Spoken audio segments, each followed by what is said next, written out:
Mga kababayan, I find it ridiculous na may isyung ganito. Coming from a person na maganda sana yung reputasyon ng kanilang pamilya noong panahon ni dating Pangulong Duterte. Kasi ang pamilyang ito ay kilalang maaangas.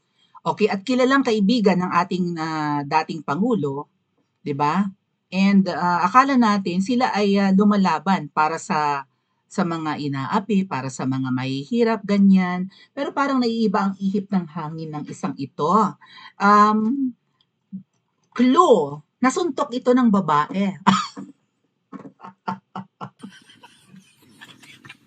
Natapungol ini siya, nasumbag, no? Ano pa ang amang term niyan? Hello, hello sa mga Ilocano, mga Bicol, dyan, hello, hello. Mga Kapampangan, hello, Panggalatok, hello, hindi kami marunong ng mga inyong dialekto. Anong ano na jombag, okay, na jombag itong taong ito. Deserve ba niyang ma-jombag dahil tampalasan ng kanyang bunganga? Or talagang bastosa ito? Na iba na rin talaga ang ihip ng hangin ng magkakapatid na ito, alright? Pero of all the magkakapatid, ito talaga yung parang may something. Hindi ko alam kung stressed ba siya or naapektuhan siya sa pagtapungol sa iya. Paano raw ba magpakulay? May pinipindot po na dollar sign dyan sa comment section. Nasa right corner po, Lope Tiempo L from Sydney. Good day, mate! Good evening po sa mga nasa Australia. Nasa kanan, nasa right side, ay alam na agad ni Princess Limil. Okay. So, eto po ang post ng isang, I don't know, baka naapektuhan lang sa pagkakasumbag sa iya, bala, sadto, sang babae nga, perti kagwapa. Kag daw sa, ano tawag sa Bisaya nun?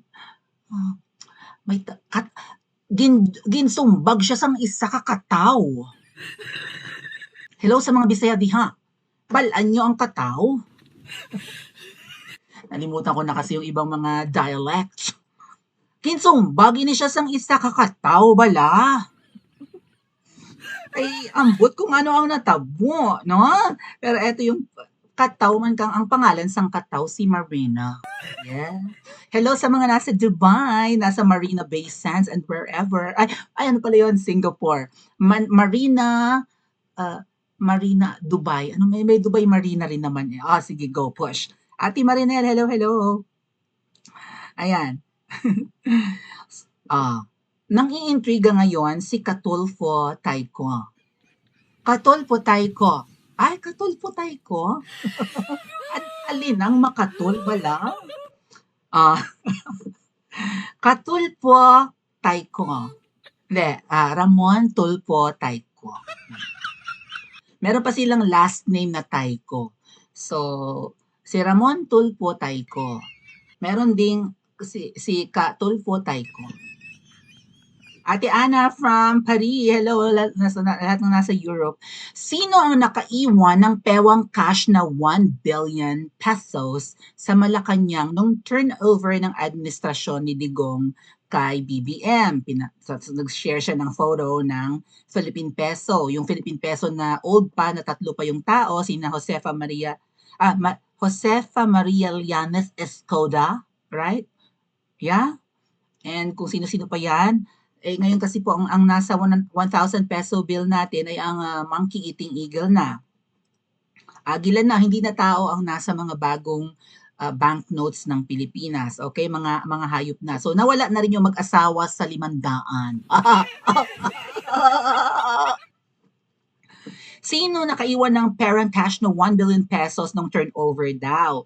Yan ang isang sikreto na ayaw ipabunyag ni Ngiwi upang huwag daw masira ang pangalan ng kanyang predecessor na si Rodrigo Roa Duterte. So, pinalalabas pa dito, hero si Kuting.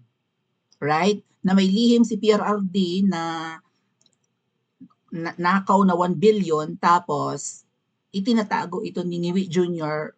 para iligtas ang reputasyon ng dating Pangulo. Noong panahon na yon ay magkasanib pa si BBM at Sara Duterte. Alam niyo, libelous tong si Ramon Tulfo, no? Nga lang si VP Sara, hindi siya mapagpatol. Yan ang kinagandaan kay VP Sara. I think si VP Sara is focused sa totoong kalaban.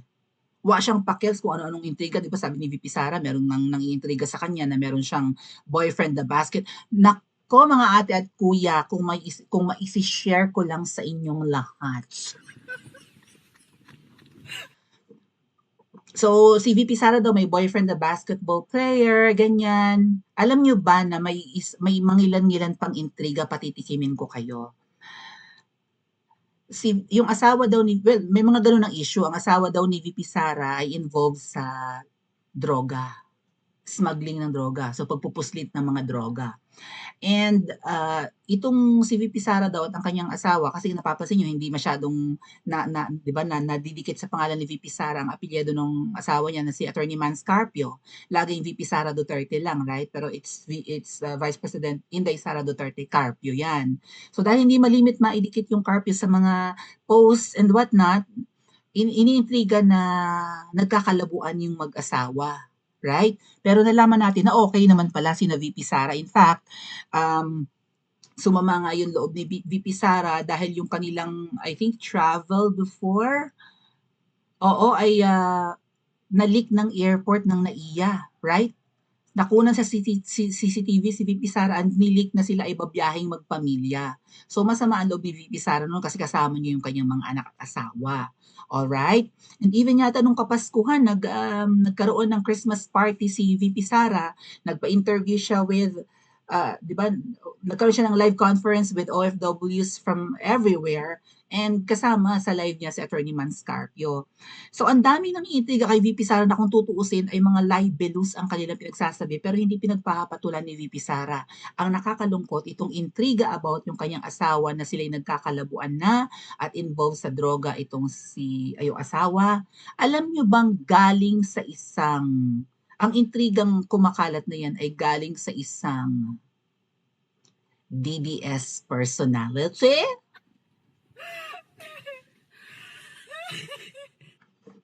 Na lihim na traidor kay VP Sara.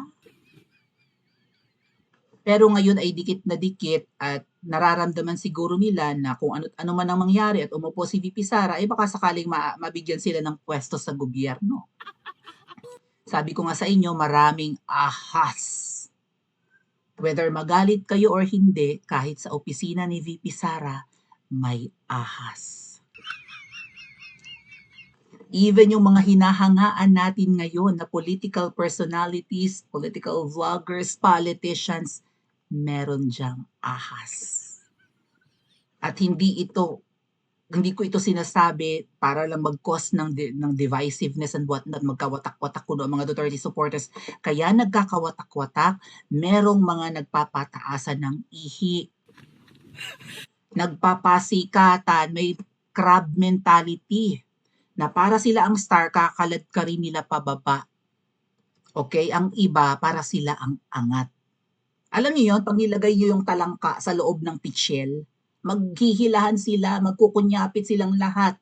Paunahan sila ng pag-akyat, makalabas lang sa pitchel kasi hodang lambitinan nila at yakyakin or apakan, tungtungan yung kanilang kafwa. Kaya nga crab mentality. Anyway, so much for the ahas. Maybe we'll talk about it on a separate vlog. And eventually, mga kababayan, marami akong i-reveal sa inyo kung sino ang mga ahas. Pero marami nang nag-iisip, bakit ganun? Bakit ganyan? Bakit hindi tayo nagtatagumpay? Nakidnap na ang tatay natin, hindi pa rin tayo nagtatagumpay. Binubuhusan ng malamig na tubig ang init at galit at nag-aapoy nating damdamin. Bakit? Dahil may mga ahas. Mabuti pa tong si Tulfo, no? At ang mga Tulfo, at least kitang-kita natin na ahas. Ang limpak-limpak na salapi ay nakita raw sa isang kwarto sa main building.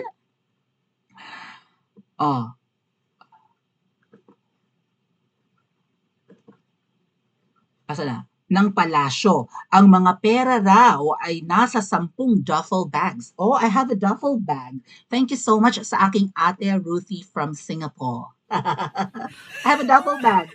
Baka mamaya pagbintang Maybe I'll show you how duffel bag looks like, no? And itong t-shirt ko rin pala, courtesy rin to ni Ate Ruthie ko ng Singapore.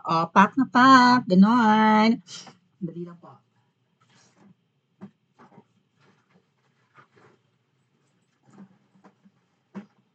This is how huge a duffel bag is. Okay? Binili na namin to ng aking Ate Ruthie kasi marami akong inawing bilyones. Ang laki, di ba? Ayan.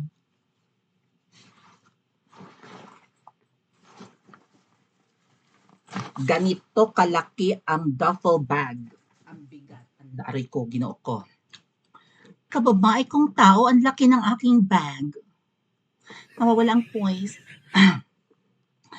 Ang mga pera raw ay nasa 10 duffel bags, each containing 100 million. So kung 10, edi 1 billion yun. 100 billion times, multiply natin sa 10. Sabi ng aking espiya, wow, may espiya, ay baka naiwan ang malaking pera dahil sa pagmamadali. My God, transition na, nagmamadali ka pa. Parang wala na sa... Tulfo, kumusta ka? Still okay? Kumain ka na ba? Gutom ka ba? What? Sabi pa ng aking espiya, maaaring kasama ito sa mga perang hinakot palabas bago pumasok ang bagong residente ng Malacanang. Okay. Let's say meron nga nakitang 10 duffel bags containing 100 million pesos each and that accumulates to 1 billion. Matinding ano yan, right? Matinding kasalanan yan kung tutuusin. Tinatawag na ni Pangulong Duterteng bangag ang presidenteng nakaupo ngayon, hindi pa yan ginamit kay PRRD. Ganon kabait or katanga si Marcos Jr. Yung 125 million nga na confidential funds ni VP Sara, so ipagpalagay mo isang duffel bag tapos isang bag na may 25 million kasi ang isang duffel bag daw 100 million ang laman eh. So yung confidential funds ni VP Sara na 125 million na iniintriga nila, how much more pa ang 1 billion? Ano kaya sabi ng netizen kay Tulfo? Kwento mo raw sa pagong. Tulfo. Tapos sasabihin social, ano yun? Napakabobo naman, akala ko matatalino ang mga Tulfo. Ha, kung ako ang magnanakaw, hindi ko yung gagawin sa huling... Correct. Pamumulitit ka naman to si Katulfo. No to Tulfo brothers, no to political dynasty. I know, right? Nung umupo sila, nagtanga-tangahan na. Wala na. Yung kapatid niya si Raffy Tulfo, nagpa-imbestiga kung bakit parang maya't maya may nananalo sa loto. Tumigil na rin sa investigasyon. Bakit kaya? Yung mga ganitong pang-iintriga mga kababayan, parang gawain pa ba ito ng taong nasa tamang pag-iisip? Pa-comment po sa comment section at mag-like and subscribe din po kayo.